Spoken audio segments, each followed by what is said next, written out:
un peu une habitude, Baruch Hashem. Je suis vraiment très heureux de vous retrouver, en espérant qu'on puisse, comme le titre du shiur l'indique, on puisse, Bezrat Hashem, se préparer au mois d'Elul qui arrive ce jeudi, Bezrat Hashem, et se préparer à tout le travail qu'on a à faire, nous, de chacun de notre côté, dans les meilleures conditions. Bon voilà, donc Bezrat Hashem qu'on essaye. Aujourd'hui je suis pas au Beth Midrash, mais je suis dans un lieu où j'étudie d'habitude, donc on va essayer de se retrouver ensemble, Bezrat Hashem. Donc comment on va commencer le shiur? On va essayer de comprendre un aspect fondamental dans la Avodat Hashem, et de cette porte-là on va essayer de rentrer dans la porte du shiur, dans la porte de Elul. Évidemment, vous savez, je n'ai pas besoin de vous le dire, Ani, les Dodi, Vedodili, Elul, c'est le mois du rapprochement avec Kadosh Baruch Hu, Ishtabach Shem Olad, c'est le mois où le Melech il est bassadé, où le roi il est dans les champs, où c'est un moment propice de se rapprocher, d'annuler ou de faire taire les klalotes qui ont été, comme on dit à Rosh Hashanah, que les klalotes de cette année se terminent et que les brachot de la nouvelle année commencent. On a hâte que cette nouvelle année commence. Donc voilà, Baruch Hashem, on est tous un peu dans le même bateau. Cette année un peu folle qui vient de se passer, qui enfin arrive à sa fin. Mais en même temps, une année qui a été aussi très très belle parce que tout ce que fait Hashem, c'est pour le bien. Parce que tout ce que fait Hashem, c'est pour nous rapprocher de lui. Et que tout ce que fait Akadosh Baruch Hu, il le sait, il le comprend, et il le gère de façon la meilleure qui soit. Donc, de notre côté, Ishtabar Shemo, Akadosh Baruch Hu, il a un plan. Et ce plan-là, on le connaît, on le sait pas, on le connaît pas, mais on sait qu'il est bon. Mais son plan le plus grand, la raison pour laquelle il a créé le monde, c'est la tchouva. C'est le rapprochement vers Akadosh Baruch Hu. C'est le fait que nous, en tant qu'hommes, on soit capable de sanctifier la matière, sanctifier notre âme. Sanctifier notre âme est déjà sainte, mais sanctifier notre cœur, sanctifier notre corps et sanctifier la matière avec nous. Et servir Hachem et faire de ce monde un moyen pour pouvoir profiter du monde à venir. Jusque-là, je ne vous apprends rien. En tout cas, j'espère. Par contre, avant de commencer, que toutes ces paroles de Torah soient pour l'un des fois chez le bateau à Israël, là où ils sont, et le Nishma, toutes les Neshamot Goshat dans Israël, et Arini Mekasher Atzmi, les Chol Tzadikim Amitim Shem Bedorenu, le Chol Tzadikim Amitim Shem Chen Arafa, le Fret Rabbeinu Akadosh, Tzadik Yesod Olam, Nachan Novia Mekor Chochma, Rabbeinu Rabbi Nachman Nesfege Vesimcha, Nachman Uman, Zekuto Yagen Alenu Bato Israël, Amen. J'espère que vous écoutez. S'il y a des questions, dites-le moi ou envoyez-moi des messages. Donc, on essaie de partager ensemble et qu'on grandisse ensemble grâce à la Torah de Rabbi Nachman de Breslev. Donc, l'idée première que je voulais partager avec vous est la suivante. C'est un peu la porte d'entrée de ce mois d'Elul. Vous savez, quand on dit Ani le Dodi Vedodili, que mon bien-aimé est à moi et que moi je suis à mon bien-aimé, il y a tout de suite une notion qui apparaît, c'est une notion d'amour. Pour être mon bien-aimé, il faut de l'amour. Et pour que moi je sois mon bien-aimé et que son bien-aimé soit à moi, il faut aussi une notion d'amour. Ça veut dire que tout de suite, si on rentre dans le mois d'Elul sans cette notion-là de cœur, sans cette notion-là d'amour, alors on n'a rien compris. On n'a rien compris à la tchouva, on n'a rien compris à ce que veut Hachem, et on va arriver à Rosh Hashanah sans se préparer correctement. Donc tout de suite, si on comprend les versets qui sont en référence à ce mois d'Elul, comme les Rachet et Vol de Elul, qu'on vient de dire, c'est tout de suite on comprend qu'il y a une notion de cœur, une notion de sentiment, une notion d'amour. Et malgré ceux qui veulent dire qu'il n'y a pas de place de ça dans le service divin, bien ils se trompent évidemment, parce que les Chassidim, Rabbeinu, le Baal Shem Tov avant lui, ont tout de suite mis très très en avant, c'est la sainteté et la sincérité du cœur. Un jour, et c'est là où je voulais commencer le shiur d'abord, un jour, Rabbi Nachman de Breslev, il y a un de ses élèves qui est venu le voir. Et il lui a demandé la chose suivante. Il lui a dit, Kvod Harav, je ne sais pas comment il l'appelait à l'époque, il lui a dit, Kvod Harav, j'aimerais que vous me dites, ou que vous me dévoiliez lorsque je fais ma tfila et que je dis le nom d'Hachem, quelle doit être ma kavana? Quelle doit être mon intention? Et Rabbi Nachman de Breslev a répondu la chose suivante. Il a répondu, nous on aurait pu croire quoi d'abord, avant de connaître la réponse de Rabbeinu. On aurait pu penser qu'il va lui dire, maintenant il faut avoir tel kavanot, il va avoir une réponse très fournie avec toutes les intentions kabbalistiques, etc.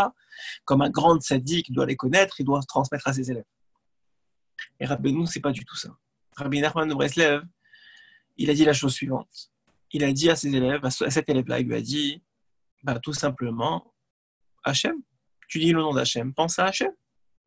C'est tout. Et sois sincère et tout ira bien. Alors, qu'est-ce que ça veut dire exactement? Qu'est-ce que cette notion-là veut dire? Quelle est l'idée derrière ça? En fait, l'idée est à la fois très simple, mais un fondement tellement grand dans toute la Avodat Hashem, en particulier dans ce mois d'Elul qui arrive, et dans Rosh Hashanah évidemment. C'est que la vie peut être très simple ou elle peut être très compliquée. Et nous, j'ai pas envie de dire bête comme on est, mais un peu, on se fait avoir, on croit que ça dépend de la vie. C'est-à-dire qu'il y a des jours qui sont simples, où il y a beaucoup de siyata d'ishmaya, beaucoup d'ashkatra pratit, beaucoup d'aide divine, les choses vont bien. Il y a des choses qui sont toujours compliquées, ou des moments simples et des moments compliqués. Et puis c'est comme ça la vie. Et Rabbeinu vient te dire, non, c'est pas comme ça la vie. La vie, ça dépend ce que tu en fais. Si tu fais de cette vie une vie simple, elle sera simple. Si tu fais de cette vie une vie compliquée, même les choses simples seront compliquées. Qu'est-ce que ça veut dire? En fait, Rabbeinu, il a demandé à cet élève dans cet exemple-là, mais souvent on retrouve cette notion-là chez Rabbi Nachman de Breslev, reste simple et surtout ne complique pas les choses. Surtout aujourd'hui, on voit Béhémet que la vie est assez compliquée comme ça, j'ai envie de dire. Et finalement, on se retrouve dans une sorte de complications. Tout est compliqué. Tous les jours, il y a des nouvelles lois, ça change, il y a des isolements, pas des isolements, celui-là qui rentre là, de tel pays, pas de tel pays. Enfin, tout aujourd'hui, d'une journée à l'autre, on ne sait plus qu'est-ce qui se passe. Les écoles, pas les écoles, est-ce que ça va reprendre, pas reprendre, enfin, tout reste compliqué. Tout peut être vraiment très compliqué. La vie, objectivement, est rendue très compliquée. Mais Rabbeinu nous dit non, arrête de te compliquer la vie. Rends les choses simples. Prends les choses comme elles viennent. Essaie d'être sa meilleure bechelko, d'être heureux de ton sort. Ce que Hachem te réserve, c'est le bien. Si c'est bien pour toi, c'est la meilleure chose pour toi. Et si tu le prends comme la meilleure chose, alors tu le prends. Ça peut être difficile, mais toi, tu sais que c'est exactement ce qu'il te faut. C'est exactement la situation par laquelle tu dois passer. Donc, il n'y a pas à se prendre la tête. Gère-la avec le sourire, avec les corottes que Hachem t'a données. Si tu n'y arrives pas, c'est parce que Hachem t'a donné cette corotte et ne te prends pas la tête. Un peu comme il a dit à cet élève-là, il lui a dit, écoute, tu dis le nom d'Hachem, pense à Hachem. Pourquoi Hachem, il a une phrase que je ne vous ai pas dit, il lui a dit, Hachem ne se suffit-il pas à lui-même? Ça veut dire, tu dis le nom de Dieu, pense à Hachem. Maintenant, je vais te donner des notions kabbalistiques que tu ne comprends pas, à quoi ça te sert? Pense à Hachem, à ton niveau à toi, avec ce que tu as, ton étude, avec ce que tu as compris de ce qui est Hachem, avec ce que tu as compris de quel est ton bien-aimé. Comme dans un mariage, on ne se connaît pas la première année comme on se connaît au bout de 20 ans, au bout de 30 ans. Et on ne peut pas aimer de la même façon au bout d'un an, au bout de 30 ans. Ça veut dire que cette année, avec ce qui s'est passé pour toi, avec tes difficultés, avec ton étude, avec tes cours de Torah que tu as fait, avec ce que tu as appris sur Hachem, cet Hachem-là, parle-lui et pense-y comme tu peux le penser, comme c'est ton niveau de pensée. Voilà un peu la façon dont je voulais aborder. C'est un peu difficile parce que j'ai pas de retour de votre part, donc c'est compliqué de faire un monologue. Mais on va essayer dans les termes aussi, on va essayer un peu d'étudier Rabbeinu dans ses mots à lui. Mais c'est l'idée que je voulais partager avec vous. La principale, s'il y en a une que vous devez retenir de tout le shiur, c'est la simplicité. Vous savez, la Tmimout, c'est un sujet que je reprends beaucoup en ce moment. Le conte, j'ai repris récemment le conte du Tam et du Chacham, dont j'ai fait plusieurs shiurim que vous pourrez trouver sur la page Facebook, Torah Connexion, même sur la page YouTube. Mais c'est quelque chose qui m'habite beaucoup en ce moment, parce que la vie est très compliquée. La vie est rendue de plus en plus compliquée. Et Rabbeinu a toujours été celui qui a dit rends les choses simples, simplifie, toujours simplifie. Ne rentre pas dans les chokhmot, dans les intelligences qui ne servent à rien. Ne rentre pas dans les dans le Tserara qui s'appelle le Koach Hadimayon, comme l'a dit Rabbeinu, à partir de moi, il s'appelle le Koach Hadimayon, l'esprit d'imagination, de rendre toutes les choses compliquées, toutes les choses difficiles. C'est simple la vie. Vous me dire quoi, c'est simple la vie? Pour Rabbeinu, c'est très simple la vie. Il a vécu très peu de temps, il a fait beaucoup plus que beaucoup d'autres. Et il a peut-être fait des choses que personne n'a fait avant lui, en 38 ans de vie. Et ça, c'est par une seule mida pratiquement, c'est le fait d'être simple, le fait de rendre les choses simples, de ne pas se compliquer la vie. Aujourd'hui, voilà, il faut mettre les téfilines, je mets les téfilines. Il faut faire les shimirot d'avant, je fais les shimirot d'avant, avec les maximum de kavanot. Ce que je suis capable d'avoir des kavanot, de savoir c'est qui Hachem. Mon niveau de c'est qui Hachem, si je suis un kabbaliste, tant mieux pour lui. Et tant mieux pour vous si vous êtes des kabbalistes. Et bien vous pensez à des Yehudim, des dons de Dieu. Si vous n'êtes pas ça, et que vous savez que Dieu il vous aime, ben c'est déjà un niveau. Et on pense à ce Dieu-là qu'on croit qu'il nous aime, qu'on sait qu'il nous aime, en fonction de notre niveau d'Emouna. Regardez ce que dit le Etzot Amevoarot sur l'écoute Etzot. Vous savez que dans la Emouna, qui est le début du l'écoute Etzot, là-bas, Rabbeinu, il dit, ou plutôt Rabbi Nathan, il dit Aikar Emouna Taikar Geoula, l'essentiel de la Géoula, de la délivrance finale, et de la délivrance même pas finale tous les jours, c'est Taloui Be'emouna. Elle dépend de la Emouna, de la foi. Parce que nous dit Rabbeinu Akadosh, l'essentiel du fait qu'on est en galoute, qu'on est en exil. Et c'est pas seulement, on parle pas ici seulement d'une exil spirituel ou d'un exil kollel, enfin d'un exil commun, mais on parle aussi d'un exil individuel. Le fait d'être stressé, d'être angoissé, d'être incertain dans la vie qui nous attend. Tout ça, finalement, ça rend les choses, ça s'appelle la galoute, ça s'appelle l'exil. Et Rak Mechamat Chisron Emouna, c'est à cause juste du fait qu'on a un manque d'Emouna, un manque de foi. Klomar, il dit, si la Géoula tavo ka'asher bnei Israël trasku be'emunat amitit, la Géoula, la délivrance, elle viendra seulement quand l'âme Israël, il s'attachera et il se renforcera dans une vraie Emouna. Il va développer, c'est quoi la vraie Emouna? Klomar, la Géoula tavo ka'asher ve'aminu ki kol hamitrachesh ba'olam b'klaliyut. Et on va tous avoir une émouna simple, une foi simple, que tout ce qui se passe dans le monde, que ce soit individuellement ou de façon klali, de façon générale, kol kore ve'im kol adam efrayot, que ce soit individuellement ou klali, hen yisurim, que ce soit loin de nous des difficultés, hen chas v'shalom, hen rachavut, que ce soit des largesses d'Hachem vis-à-vis de nous, mais koram b'ashgarato pratit. Leur source, c'est l'ashgacha d'Hachem. Hachem gère tout dans les moindres détails. Velo miderer hateva. Et c'est pas la nature qui gère le monde, c'est Hachem qui gère le monde. Verod yaminu. Et en plus, on va avoir la foi que quoi? Qui colle chez Mesabev kucha berechu aima adam ou rak letova. Et tout ce que fait Hachem, c'est pour le bien. Qui fait yamevoir bedivracham nezorayara, comme ils ont dit nos sages, kol madaravid achamana et taviravad. C'est la fameuse phrase de Rabbi Akiva. Tout ce que Hachem il fait pour le bien. Mashma, kikol mashakadosh baruch hu oseh ima avadav hu tova gmura. Tout ce que fait Hachem avec nous, c'est d'une bonté incroyable. Kefi amevorot bechol sifrei haemet, comme c'est rapporté partout. Ki haisurim shakadosh baruch hu sholeach le'adam hem kedei la'aroch mishnato. Parce que quand un homme il reçoit comme on a reçu cette année des difficultés, c'est seulement pour nous réveiller de notre sommeil. Sheyashu min derer to'im le derer haTorah. Qu'il revienne de sa mauvaise voie vers la voie de la Torah. Derech haemet, la voie de la vérité. Kefi amevoir be'likutei moharan, comme c'est écrit dans l'écouté moharan, ta'iti keseoved, je me suis trompé et maintenant je reviens. Ou kfi amevoir beferush rosh hapasuk, tashev enosh haddaka. Donc en vérité, l'idée elle est comme ça. L'idée elle est que Elul, Rosh Hashanah, c'est une remise en question, comme toute l'année en vérité. C'est juste un moment plus propice pour se remettre en question. Mais il n'y a pas de possibilité de se remettre en question si on n'a pas une tmimout de cœur, une simplicité de cœur. Si on n'a pas de cœur tout court. C'est-à-dire que si notre cœur n'est pas entre nos mains à nous, il est entre les mains du Yetzer Hara, il y a très peu de chances qu'on revienne vers Hachem, qu'on remette en question nos fautes. Même si on les regrette, même si on en prend conscience, changer une voix, changer un comportement, changer un caractère, ça prend du cœur. beaucoup, beaucoup, beaucoup de cœur. Vous savez, j'étais à une Ascaraï la semaine dernière d'un homme qui a vécu très vieux, Baruch Hashem, et qui est parti quelques années après sa femme.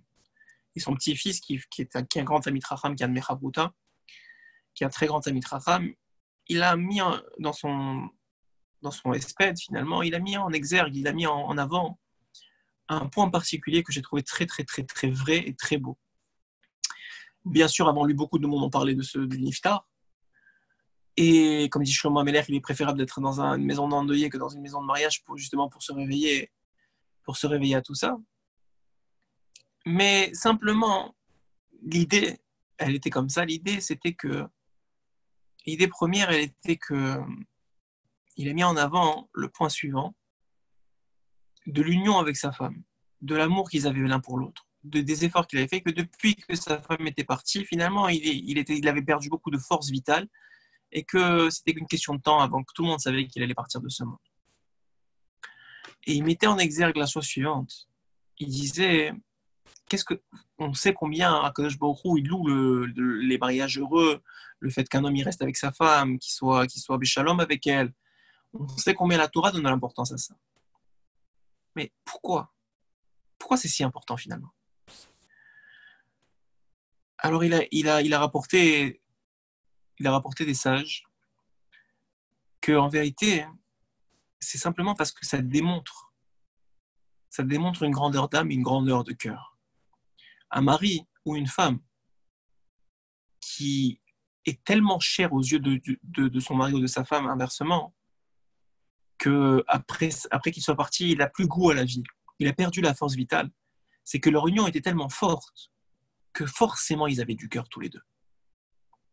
C'est ce que d'ailleurs l'Agmara dit, quand un homme il a une place dans une synagogue et qu'il a sa place toujours. Alors quand il part de ce monde, on dit de lui quel hanav, quelle humilité il avait. Alors pourquoi on dit ça?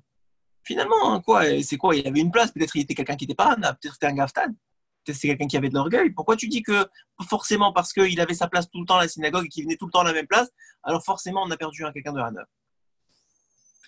Vous savez pourquoi? Chazal, ils expliquent. Parce que quelqu'un qui reste à la même place toute sa vie, et ça veut dire qu'il n'a pas de problème avec son voisin et sa voisine. Ça veut dire ou bien s'il en a eu, il les a gérés, parce qu'il n'a pas changé de place, il n'a pas changé de synagogue, il n'a pas changé pendant sa vie, il est resté tout le temps au même endroit. C'est la preuve d'une grandeur de cœur et d'une humilité extraordinaire. Donc j'ai envie de dire quelque chose de à la fois très simple, mais dans l'idée, dans la compréhension, mais extrêmement difficile à accomplir. C'est qu'un homme qui veut faire tchouva, un homme qui veut se rapprocher d'Hachem, la meilleure chose et la condition sine qua non à ce rapprochement, c'est qu'il ait du cœur, qu'il travaille son cœur, qu'il enlève les clipotes de son cœur, qu'il ressente les choses vraiment. D'abord avec son prochain. Pourquoi Chazal et Akadosh Baruch Hu lui-même, il met tellement d'importance sur la relation avec notre prochain? Parce qu'elle est le microcosme de notre relation avec Dieu. Quelqu'un qui n'a pas d'empathie pour son prochain, malheureusement, quelqu'un qui n'arrive pas à ressentir les choses des autres, la souffrance des autres, qui n'arrive pas à vouloir aider les autres, qui n'arrive pas à respecter le makom de l'autre, alors forcément qu'il a un chisaron énorme avec Hachem en vérité. Même si à l'extérieur ça a l'air tout beau, même s'il fait les 613 mitzvot comme il faut, même si c'est impossible en vérité, mais c'est en vérité juste la pointe de l'iceberg, que le cœur à l'intérieur, même si le cœur d'un juif, quel qu'il soit, il est pur, il y a des clipotes qui l'entourent et qui l'empêchent de s'exprimer.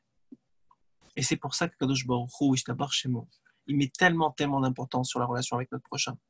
Parce que c'est finalement l'expression ou le point de l'iceberg qui nous permet de dire est-ce que je suis moi-même, comme de dit d'ailleurs le Zohar, quelqu'un qui est aimé d'en bas, il est aimé d'en haut. Comment? Alors quoi? Si quelqu'un peut-être qu'il joue un rôle en bas, et en vérité en haut, c'est pas une réalité, c'est pas vraiment ça. Non, quelqu'un qui est aimé d'en bas, ça veut dire qu'il a un cœur. Et de la même façon qu'il a un cœur, les autres, ils ont un cœur avec lui. Comme vous vous comportez avec les autres se comportent avec vous. Le cœur parle au cœur. Donc quelqu'un qui a travaillé son cœur, quelqu'un qui a un cœur, c'est pas tellement évident aujourd'hui. On l'a tous, mais qu'il soit pas encrassé par ce monde, c'est tout un travail. En particulier dans les gens proches de nous, notre famille proche. Si on est prêt à quelqu'un qui n'est pas capable, par exemple, de parler avec Hachem tous les jours, c'est la preuve que son cœur n'est pas totalement propre. Rabbeinu dit quelqu'un qui est là, il a de la foi, il a un cœur propre, il parle avec Hachem. S'il n'arrive pas à parler, c'est que son cœur, il y a de l'encrassage. C'est dans la roue, dans le moteur, il y a de l'encrassage, ça ne marche pas. Et finalement, c'est l'idée qu'on doit retenir. L'idée qu'on doit travailler à cette approche des loups, alors qu'on a reçu tellement de coups cette année, chacun à son niveau, le changement, même si on a très bien géré, le changement crée des difficultés. Et ça a beaucoup changé cette année. Et c'est pas pour se dire ouais, Hachem ne nous aime pas, Hachem nous veut du mal. Hachem ne nous veut pas du mal, c'est sûr. C'est un dogme, c'est une base. Hachem il veut notre bien, il veut qu'on se rapproche de lui. Donc toute cette situation est faite pour qu'on se rapproche de lui. La question elle est pourquoi on ne se rapproche pas?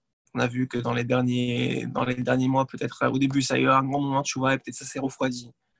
On est presque, on en a marre, on ne sait plus ce qui se passe. Peut-être parce qu'on n'a pas assez de cœur. Vous savez que Breslev, c'est Bassar Lev, un cœur de chair, un cœur qui ressent, un cœur qui parle, un cœur qui est sincère. C'est la chose la plus difficile à atteindre. C'est la chose qui demande le plus de travail. C'est la chose qui demande le plus de prière. Mais c'est la base de tout. C'est la base d'une vraie tchouva. C'est comme un enfant. Vous savez, il y avait un rav qui, pour éduquer ses enfants, ne voulait pas les punir. Donc, comment il essayait quand il faisait une erreur, quand il faisait une bêtise, il prenait l'enfant à part et il lui disait de 1 à 3, je veux que tu me dises qu'est-ce que tu ressens qui est la grandeur ou la gravité de ta bêtise. Et l'enfant devait juste se juger lui-même pour évaluer qu'est-ce qu'il avait fait. Et une fois qu'il avait évalué, il le laissait partir. Pas de punition, pas rien. Je ne sais pas si ça marchait vraiment, je vous dis franchement. En tout cas, c'est une grande leçon pour nous. C'est qu'il a appris à ses enfants à s'auto-juger, à s'auto-gérer. Qu'à la fin de la journée, c'est ça qu'on demande à un père qui a comme cadeau un enfant dans ses mains pour le temps qu'il vit dans sa maison. C'est de lui apprendre à s'auto-gérer, à s'auto-gérer, oui, c'est le bon terme, je pense. Donc finalement, ce que Rabbeinu il va dire ici, je vais vous lire un écoutez Moharan. Je vais vous lire 3 l'écoutez Moharan qui se suivent, le Nun Aleph et le Nun Bet. Si vous avez des questions, s'il vous plaît, participez, ça m'aidera beaucoup dans ma construction de pensée aussi. Amarshava Beyad Adam, la pensée Beyad Adam, elle est dans les mains de l'homme. Lehatota Kirtsono. Il peut la gérer comme il veut. Les makom chez Urotse, c'est à l'homme de diriger sa pensée là où il veut aller. Vekam voir be makom acher, et comme c'est rapporté ailleurs, il n'est pas possible d'avoir 2 pensées en même temps.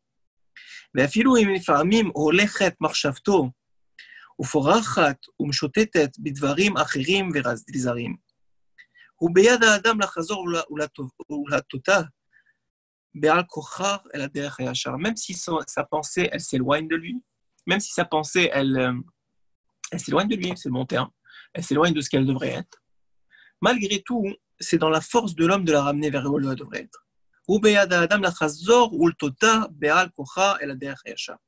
L'archov macheraoui, de penser ce qu'il faut. C'est comme un cheval qui maintenant veut aller dans un endroit, dans un chemin, et on le ramène vers le bon chemin. On le prend par les rênes, comment on appelle ça, ce qui lui attache la bouche, par la selle. Et on le ramène contre son gré vers le bon chemin. Comme pour la pensée.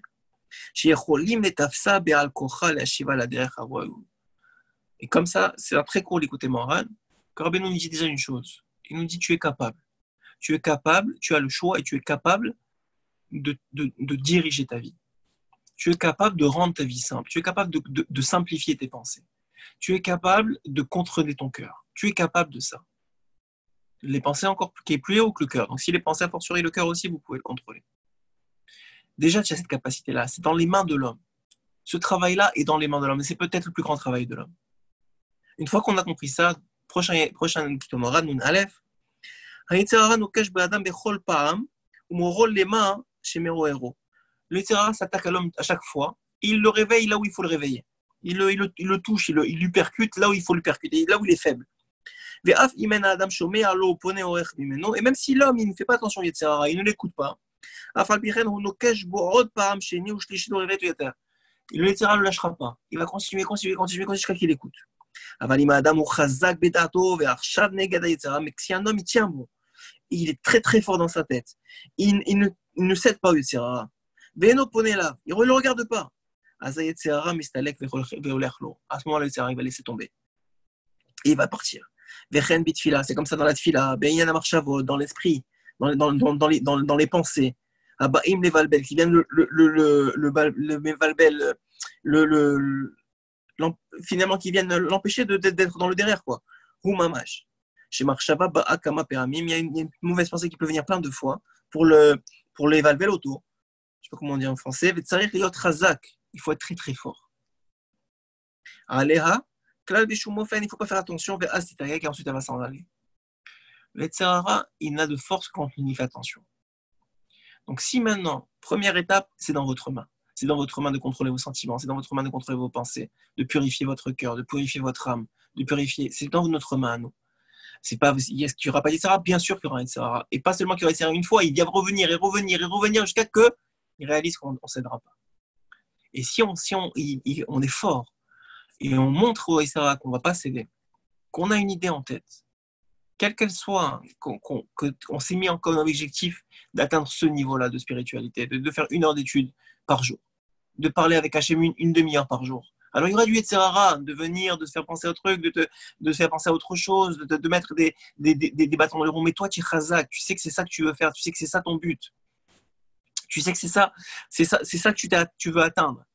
Alors tu ne laisses pas le Yetzirara t'atteindre, tu le mets de côté, tu ne l'écoutes pas et tu continues. Tu contrôles tes pensées positives, tu éloignes tes pensées négatives. Tu contrôles tes émotions positives, tu éloignes tes émotions négatives. C'est un travail de tous les instants. Et à ce moment-là, un autre l'écoutez Moharan juste après, Nun bet, ma shekaché kushot ala tzadikim zeu mochrach liot ki atzadikim mitmadim liosram. ובעניין הקושות שקשה על שם יתברך, מתרגל לה בפומי לומר, אדרבה כך ראוי להיות דייקה. גודל יקחת המחשבה, l'importance de la pensée. נודע על יראתה, qui a été donnée jusqu'à maintenant. Qui a marshava yekara meod meod. Elle est très très puissante. La pensée d'un juif est d'une importance capitale. Ne croyez pas, j'ai pensé, c'est pas grave. C'est hyper hyper important. Rabbeinu met tellement d'emphase sur ça. Ça fait 3 l'écouter Moran qui parle que de la pensée. Combien un homme il doit contrôler ses pensées? Il doit jurer ses pensées. Il doit les diriger dans le monde derrière. C'est des mondes entiers. Sheyesh lahem kiyum kol hayamim shitkaimu haolamot. Kol zman, tout le temps, les mondes entiers dépendent de la pensée du juif. Asher Hashem yitbarach, sur qu'il pense à Hashem. Chochma yakar yoter, et l'intelligence qui marchava rusha olam al marchavto levad. Le monde entier ne tient que dans la tête. Si vous mettez les choses simples, si vous rendez les choses simples, si pour vous, quel que soit ce que fait Hachem, c'est bien, et vous le prenez et vous direz, on va y arriver, je vais prier, tu dis à ta femme, je vais prier, on va y arriver, on va passer l'épreuve. On a confiance en Dieu. Et même si c'est compliqué, en vérité, c'est très simple, c'est que l'Yetzirah qui rend ça compliqué. Et on fait ce travail-là, alors des mondes entiers sont construits grâce à nous. Et en plus de ça, on amène la Goula, comme on a vu, parce que c'est ça la chéroute, c'est ça la liberté. Mais après, Rabbeinu Adam, la Asot Kertsono, et c'est dans la main de l'homme de faire comme il veut. Un homme d'Israël, contrairement au Goïm, il a beaucoup de prira. On croit que la prira c'est très limité, parce que la Gemara dit Akol mina shamaim chutz mirat shamaim. Mais nous apprend Rabbeinu Akadosh dans Selekut Omara que la Hirat Shamaim, chez le juif, c'est presque tout. Tous les choix sont presque de la Hirat Shamaim. Travailler, la parnassa, le manger, quoi manger, quand manger, où manger, tout ça, c'est de la Hirat Shamaim. C'est l'expression de la crainte du ciel. Le service divin, comme vous savez, que Rabbeinu ne parle que de ça pratiquement. Le service divin, c'est toute la vie. J'ai dit dans un shiur il n'y a pas longtemps qu'on sait très bien qu'il y a 613 mitzvot et qu'il y a 248 qui sont négatifs, qui correspondent, comme on le sait tous, aux membres de l'homme. Et il y en a 365 qui sont positifs et qui correspondent au jour de l'année, aussi au nerf de l'homme. Qu'est-ce que ça vient nous apprendre? Rav Kramer, dans un de ses livres, il explique qu'en vérité, ça vient juste nous apprendre que les mitzvot, ces 613 mitzvot, c'est tout. C'est à la fois le corps, c'est-à-dire le makom, l'endroit, le lieu, l'espace finalement, et le temps, les 365 jours de l'année. Donc la Torah, le service divin, c'est tout. Chez l'homme, le libre arbitre s'exprime pratiquement dans tout. Chez le juif, c'est ce que dit ici Rabbeinu. Et Ish Israéli, il a dans ses mains presque tout. Il peut tout gérer, il peut tout combattre, il peut tout y arriver. Donc quelqu'un y arrive dans Elul, il se dit mais regarde, ça fait des années que j'essaye. Ça fait des années que j'y arrive pas. Ça fait des années que j'essaie de me lever, j'arrive pas. Je sais pas c'est quoi, c'est des années que j'essaie de rechercher un bail, j'y arrive pas. Ça, c'est que du Yetzirah. Au contraire, il faut se dire non. Même si ça fait des années, même si en vérité je n'ai pas réalisé, mais j'ai avancé dans ma Avodat Hashem. Et c'est entre mes mains. Et je peux contrôler les choses. Et je peux, si je mets les efforts pour me battre, et si je mets les efforts là où je dois les mettre, alors que forcément j'y arriverai. Forcément je grandirai de ça. Forcément je deviendrai quelqu'un de meilleur. Forcément je purifierai mon cœur. Et quelqu'un qui a le cœur pur, alors il est au niveau des plus grandes tzadikim de ce monde. Qu'est-ce que veut Hachem de nous? Notre cœur. C'est connu, non? Donc là encore, il dit Rabbeinu, Revach olam hazeh en לשער, דהיינו מה שאדם יכול להרוויח בזה העולם, ואין צריך על זה הוצאות משלו שקוראים עושר. רק ממה שהכין לפניו, הבורא יתברך. Tout est question de ce que Hachem a prévu pour nous. Tout est question de combien Hachem a prévu pour nous et qu'est-ce qu'on est prêt à faire pour lui. L'idée que je voulais faire passer aujourd'hui et que je voulais me faire passer principalement avant Elul, c'est de savoir où il est le combat. Le combat, il est d'abord dans le cœur et ensuite dans la tête. Ou peut-être d'abord dans la tête et ensuite dans le cœur. En tout cas, les deux sont liés. Il est dans les pensées et dans les sentiments. Il faut avoir des sentiments positifs, des pensées positives, des pensées de volonté d'Hachem, des volontés de se rapprocher d'Hachem, des volontés d'améliorer notre comportement. Et à partir du moment où ça c'est fait, où ça c'est clair dans notre tête, que c'est ça notre but, que c'est ça notre volonté, que c'est ça notre simplicité, qu'on veut volontairement simplifier les choses, qu'on veut volontairement ne pas s'embourber dans ce monde qui nous propose tellement d'avenues qui ne sont pas les nôtres, qui ne sont pas celles d'un juif. À partir du moment où c'est clair pour nous, à partir du moment où on a compris ce que Rabbeinu dit, à partir du moment où on a compris ça, alors il n'y a plus rien à se retirer. Il y a un travail qui est celui évidemment de celui des loups, qui est Ani Ledodi Vedodili, un rapprochement d'un amour qui a toujours existé, mais qui peut-être a été abîmé avec le temps. Voilà, c'était ce que je voulais partager avec vous très brièvement aujourd'hui. Est-ce qu'il y a des questions? Est-ce que le mieux c'est d'étudier toute la journée ou de vivre, étudier et travailler selon la Torah? Ça dépend du niveau de chacun. Et pour la plupart d'entre nous, le tikkun de l'homme, notre tikkun passe par le travail, l'étude, la famille, tous les éléments d'un homme. Pour certains, que certains aiment appeler une élite, mais c'est pas forcément une élite, c'est aussi leur tikkun et c'est leur choix. Étudier toute la journée, c'est la meilleure chose. Comment on sait qu'est-ce qui est pour nous? C'est simplement, premièrement, où vous êtes né, dans quelles conditions, est-ce que vous êtes un Baal Tchouva, vous n'êtes pas un Baal Tchouva, ou quelle est votre situation aujourd'hui? Et même si on voudrait dire que pour quelqu'un qui travaille jusqu'à aujourd'hui, il voudrait tout arrêter, il ne faut surtout pas faire ça du jour au lendemain. Ça, c'est une certitude. C'est-à-dire qu'en vérité, il faut que ce soit progressif. Et comme dira Benoît Kadosh, le baromètre, comme je le dis à chaque fois, c'est la simra.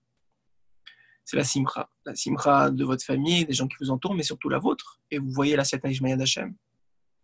Donc, si vous travaillez maintenant moitié temps et que vous gagnez autant, et que, en tout cas, vous avez autant de bracha dans la famille, et que vous avez autant de temps avec vos enfants, et que votre famille est aussi heureuse, alors, tavoir lechem bracha, continuez.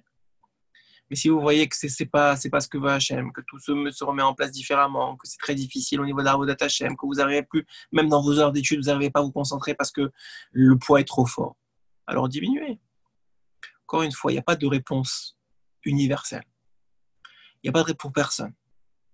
Il y a une volonté profonde de se rapprocher d'Hachem selon ce qu'il lui veut qui est notre tikkun, notre réparation. Alors bien sûr que même en Égypte, il y a eu les Lévi'im, et que les Lévi'im étaient ceux qui étaient le plus troublés, ils n'ont pas été en esclavage, et ils ont fait le travail de la séparation des Nitzotzot grâce à la Torah. C'est le niveau le plus élevé, c'est évident. Pour chacun d'entre nous, moi y compris, il faut être lucide sur qui on est, sur qu'est-ce que Hachem a fait de nous jusqu'à maintenant. Est-ce qu'on a un métier dans les mains? Est-ce qu'on fait de la tzedaka avec? Est-ce qu'on a un tikkun particulier à faire avec? Dans quelles conditions on travaille? Est-ce que c'est un travail qui peut être honnête? Tous ces aspects-là rentrent en jeu. Les plus grandes tzadikim travaillaient. Et même pendant leur travail, c'est rapporté dans une histoire que j'ai rapportée il n'y a pas longtemps du Baal Shem Tov, que Eliyahu Navi, Zachor Letov, il est venu voir le Baal Shem Tov, il lui a dévoilé que les plus grandes tzadikim, dont Enoch dans la Torah, était un cordonnier. Et que leur façon de servir Hachem pendant le travail, c'était de répéter des phrases de Torah toute la journée. Vous allez me dire qu'eux, ils n'étaient pas des tzadikim. Vadaï qu'ils étaient des tzadikim. Vadaï qu'ils ont fait leur tikkun. Ils étudiaient toute la journée. C'était une façon d'étudier. Ce n'était pas le plus grand niveau d'études, comme quand ils étaient à la Gemara le matin ou le soir. Mais ils répétaient des phrases d'Hachem. Et avec ça, dit Eliyahu Navi ou Hachem Tov, ils ont atteint des niveaux et ils ont ouvert des portes dans le ciel que personne n'a ouvert avant eux.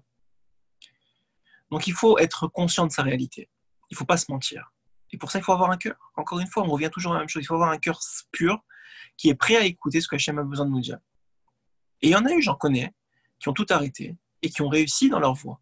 Mais comme dit la Gemara, dans le marloquet entre Rabbi Ishmael et Rabbi Shimon Bar Yochai, la Gemara dit il y a beaucoup qui ont réussi comme Rabbi Shimon, ils n'ont pas réussi. Rabbi Shimon prévaut, on ne dit pas prévaut, mais demande qu'on étudie toute la journée. Et la Gemara dit il y en a beaucoup qui ont réussi comme Rabbi Ishmael, qui dit qu'il faut travailler. Ils ont réussi. Ça veut dire qu'il faut un équilibre. Comme le dit le Rambam, il faut un équilibre, mais il faut que cet équilibre tende, comme l'a dit Rabbeinu à son principal Ibn Rabbi Nathan, vers de plus en plus de Torah, de plus en plus d'Avodat Hashem netto, prière, tfila, Torah, Maasim Tovim, mais de moins en moins de travail. Mais il faut avoir le niveau. Il faut travailler sur ce niveau-là. Il ne faut pas se mentir. Le plus important, c'est de ne pas se mentir.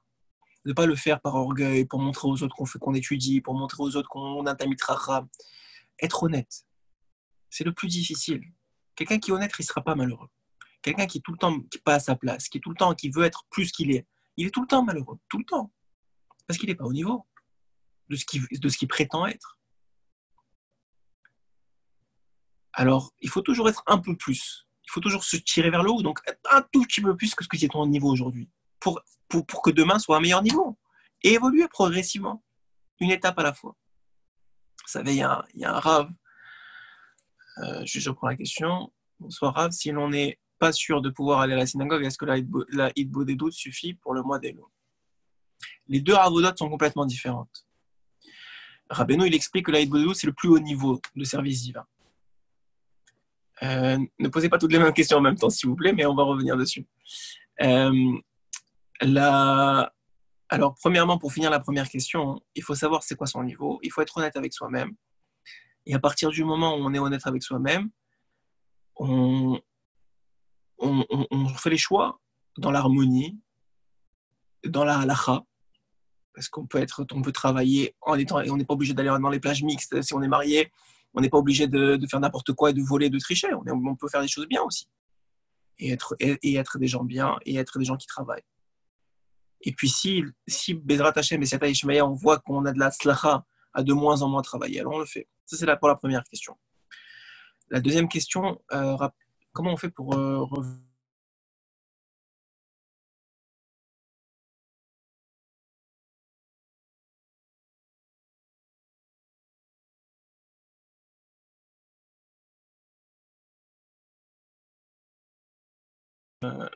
est-ce que l'Aïd Bodh des doutes est